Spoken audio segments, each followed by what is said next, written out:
আজকে বলবো landlord tenant বিষয় নিয়ে। Very very important issue.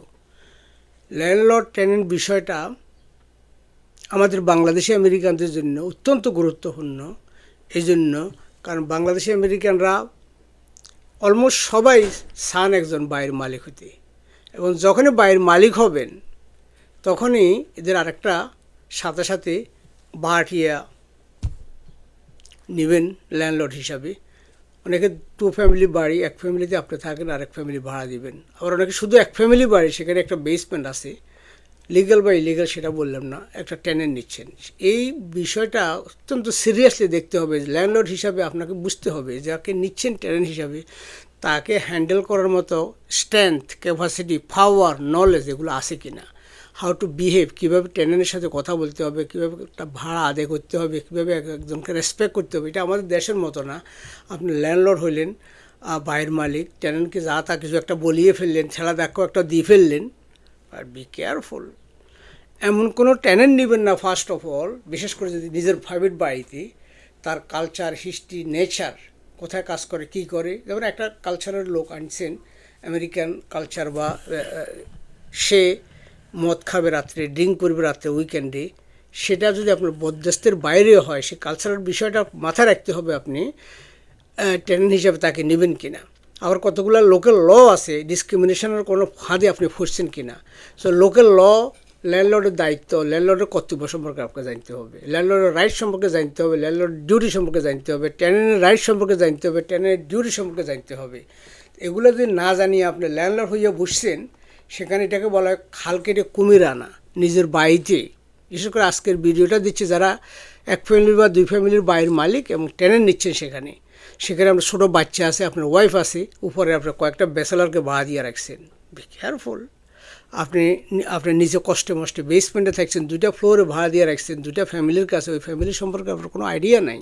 একটা আসছে অন্য রাষ্ট্র থেকে, আরেকটা আসছে আরেক রাষ্ট্র থেকে, আবার দুইজনে একই রাষ্ট্র থেকে আসছে। অনেক সময় তারা দুইজনে এক ফোন দিয়ে ফেঁকে আপনাকে বিপদে ফেলবে। Very very important. And most importantly, অনেক ল্যান্ডলর্ড আছেন, আপনি ধরাকে সরা জ্ঞান করেন, আপনি যে টেনেন্টকে ঠেলা ধাক্কা দিচ্ছেন, গালিগালাজ করতেছেন, মারধর করতেছেন। Very very careful. এটাকে বলে সেলফ হেল্প। আমার কাছে এমন দৃষ্টান্ত আছে যে কোর্ট অর্ডার অফ প্রোটেকশন দিয়েছে টেনেন্টের পক্ষে, এখন ল্যান্ডলর্ডকে বাইরে থাকতে হবে, টেনেন্ট থাকবে ঘরে। সো ওই বিষয়টা কিন্তু অত্যন্ত দুঃখজনক, কষ্টকর, লজ্জাকর আপনার জন্য। আপনার নিজের ঘর, আপনি মর্টগেজ পে করে যেতে হবে, কিন্তু ঘরে থাকতে পারবেন না, বিকজ আপনি এমন একটা সিচুয়েশন ক্রিয়েট করছেন সেখানে আপনি থাকা আদালত মনে করে এটা সেফ না। সো এই কথাগুলো বলছি এই জন্য, কারণ আমাদের অতি কষ্টে অর্জিত সম্পদ, আমরা যারা ল্যান্ডলর্ড, তারা অতি কষ্টে আপনি একটা বাড়ি কিনেন, নিশ্চয় আপনার অনেক দরদ, অনেক কষ্ট। ল্যান্ডলর্ড টেনেন্ট ভাড়া দিচ্ছেন না, টেনেন্টের উচ্চস্বরে কথা বলছেন না, আপনাকে রেসপেক্ট করছেন না। I know you have a lot of issue, but at the same time local law আপনাকে বুঝতে হবে, ল কি পারমিট করে, কালচার, হিস্ট্রি বুঝতে হবে। এক একজনের এক একটা রকমের প্রফেন্সিটি, এক একজনের অভ্যাস আছে, সেই অভ্যাস সম্পর্কে আপনাকে রেসপেক্ট করতে হবে, যদি সেটা আপনি পছন্দ নাও করেন। সো ল্যান্ডলর্ড বা টেনেন্ট যাই হন, যদি টেনেন্ট হন আপনাকে বুঝতে হবে কোনো প্রাইভেট বাড়িতে যাওয়ার আগে ওই ল্যান্ডলর্ড কেমন, ওর সাথে আপনার বনিবনা হবে কি না। যদি না হয় সেখানে আপনি যাবেন না। আবার যদি আপনার ল্যান্ডলর্ড হন, আপনাকে বুঝতে হবে যে টেনেন্ট নিচ্ছেন, ওই টেনেন্ট আপনার অ্যাকসেপ্টেবল কিনা, ওই টেনেন্টকে আপনি হ্যান্ডেল করতে পারবেন কিনা, না হলে ওই জন্য টেনেন্ট নেবেন না। সো বি এক্সট্রা কেয়ারফুল, এবং বিফোর রেন্টিং সব কিছু বুঝবেন এবং ভালো লিজ নেবেন।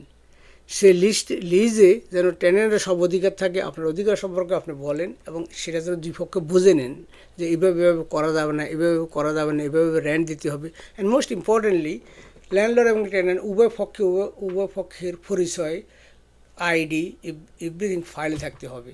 আমি অনেক সময় আজ ভাই আমার টেনেন্ট ছিল, ওর বিশ্বাস করে ঢুকেছি, ও তো আইডিও রাখি না, সোশ্যাল সিকিউরিটি রাখে না, ট্যাক্স রিটার্নও রাখে নাই, রেফারেন্স লেটারও রাখে না, ইউটিলিটি বিলও রাখে না। What you have? নাথিং। দুইটা মানুষ তো এভরিবডি মানুষ। সে একটা নাম দিবে, আসলে তার নাম সেটাও না।